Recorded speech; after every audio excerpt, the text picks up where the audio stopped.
It is so common to see athletes use a foam roller before some physical activity, but if they only knew what it was doing to their muscles, they might reconsider. In this video, I'm going to show you why it might not be a good idea. So I have two people here with me today. The first one is Lily. She's a runner that I work with often, and she's volunteered to be the guinea pig today. And this is Deb Hellman. She's a muscle activation technique specialist, also known as a MAT specialist. And she's here to help me out and demonstrate what I want you to learn today. All right, Lily, we're going to come up to here, out to here. Turn the leg in without hiking your hip. And I'm going to come down and in with my force. You stop me when I say resist. Ready and resist. Good.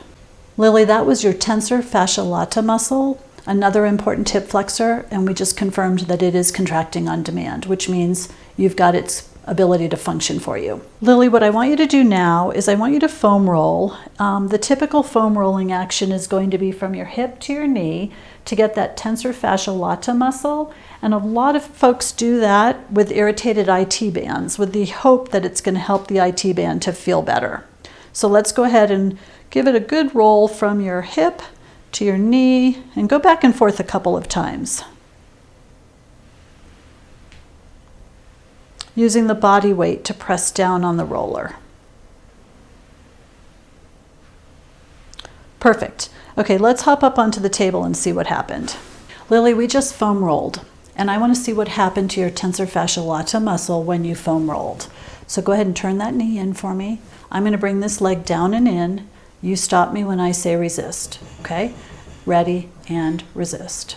Ooh, let's try it again. Ready and resist. You've got nothing.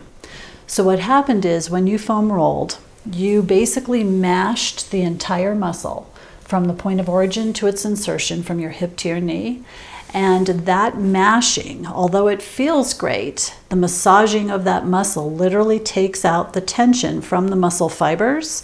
And without the tension in the fibers, your nervous system cannot communicate with the muscle and tell it to contract on demand. And Lily, what happens when you do that foam rolling, you'll disrupt that muscle for up to 5 hours if you're lucky. Because you're young people tend to bounce back much faster than people my age.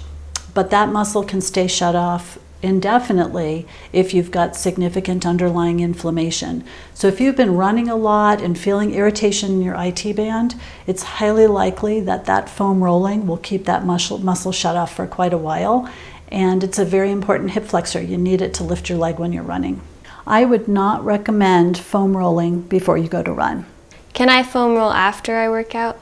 If you're doing it because you feel tightness is your nervous system giving you a message that there's muscular instability somewhere else around that joint range of motion.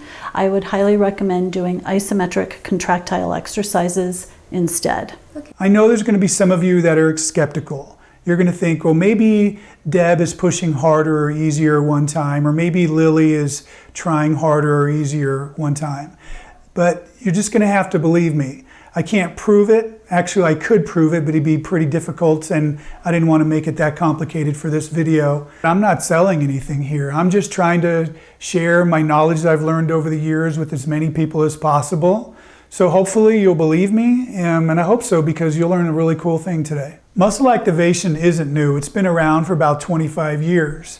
If you want to learn more about it, I have a link at the bottom of this video.